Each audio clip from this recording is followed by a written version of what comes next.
आज हम table create करना देखेंगे कि एसक्यूएल में कैसे टेबल क्रिएट करते हैं और उसके अंदर जो कॉलम्स है, रोज है, कैसे डिक्लेयर करते हैं। तो आइए इस चीज को देखते हैं हम प्रैक्टिकली।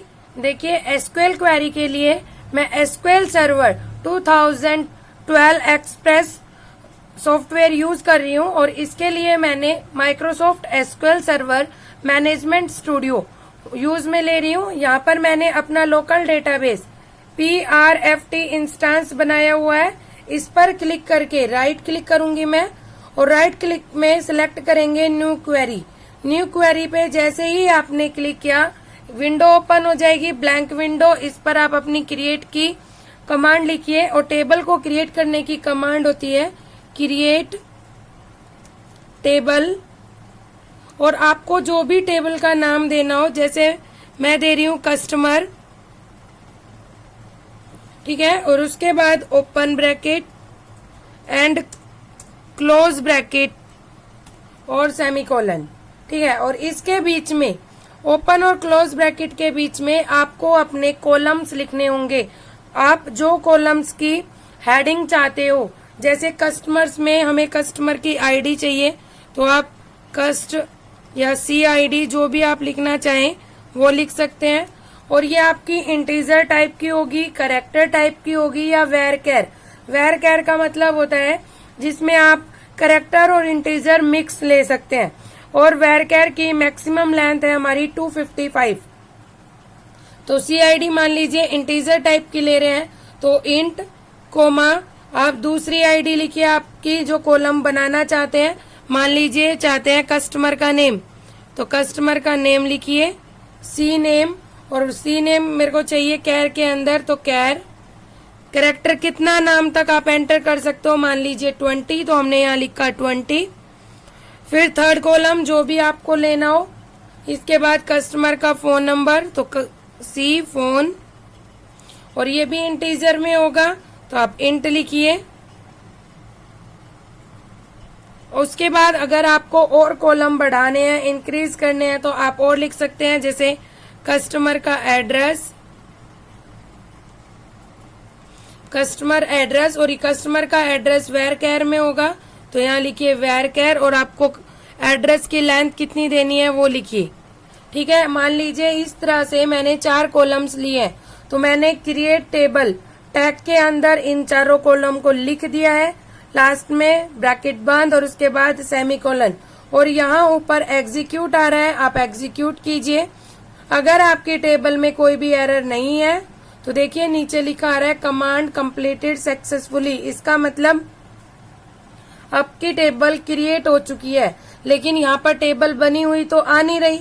हमें देखना है टेबल बनी है कि नहीं। इसके लिए मैं वापस से लोकल DB पर जाऊंगी, यहाँ न्यू क्वेरी पर क्लिक करूंगी और यहाँ क्वेरी लिखिए सिलेक्ट स्टार फ्रॉम। आपकी टेबल का क्या नाम था वो टेबल का नाम लिखिए, जैसे कस्टमर। हमने क्या लिखा था, टेबल का नाम याद होना चाहिए, जैसे मैंने कस्टमर्स लिखा था तो कस्टमर्स, ठीक है। आपने अपनी लिख दी क्वेरी। इसके बाद आपने ये क्वेरी लिख के सिलेक्ट स्टार फ्रॉम कस्टमर और एग्जीक्यूट पर क्लिक किया तो देखिए आपकी कस्टमर टेबल बन चुकी है।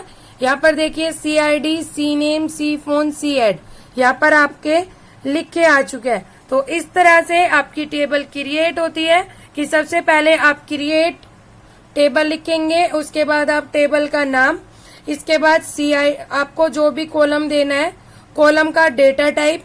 और मान लीजिए आप कॉलम में कोई कंस्ट्रेंट भी लगाना चाहते हैं, जैसे कि मान लीजिए आप चाहते हो कि आपकी कस्टमर ID कभी भी नल नहीं हो। अगर आपको लगाना हो कोई भी कंस्ट्रेंट की CID की वैल्यू कभी भी नल नहीं हो तो यहाँ आप नोट नल लगा सकते हैं।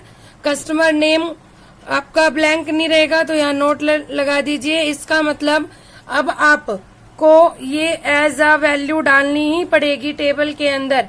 आप इन वैल्यूज को नल नहीं रख सकते हैं। और मान लीजिए आप इस टेबल में प्राइमरी की भी सिलेक्ट करना चाहते हैं, प्राइमरी की भी बनाना चाहते हैं तो यहाँ पे लिख दीजिए आप प्राइमरी की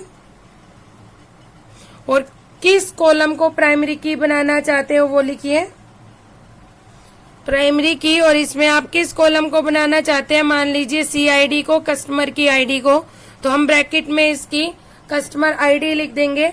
इस तरह से क्या होगा कि ये आपकी टेबल बन गई है जिसमें प्राइमरी की हो गई आपकी।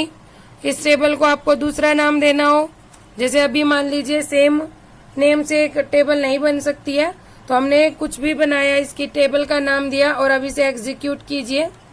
देखिए कमांड कंप्लीटेड सक्सेसफुली। अब आपकी क्या हो चुकी है, टेबल क्रिएट हो चुकी है। हमें देखनी है कि टेबल बनी या नहीं बनी, तो दोबारा से न्यू क्वेरी रन करेंगे, सिलेक्ट स्टार फ्रॉम कास्ट और इसे एग्जीक्यूट करेंगे। तो देखिए ये आपकी टेबल बन चुकी है। यहाँ आपकी वैल्यूज नहीं दिखाएगा, लेकिन जब जैसे ही आप वैल्यूज इंसर्ट करेंगे और आपने कोई वैल्यू नल एंटर कर दी, तब वो आपका constraint as a error throw करेगा। तो आई होप फ्रेंड्स आपको टेबल क्रिएट करनी आ गई हो। अगर आपको अब भी कोई प्रॉब्लम है तो आप मुझे कमेंट करके बता सकते हैं। तब तक के लिए धन्यवाद।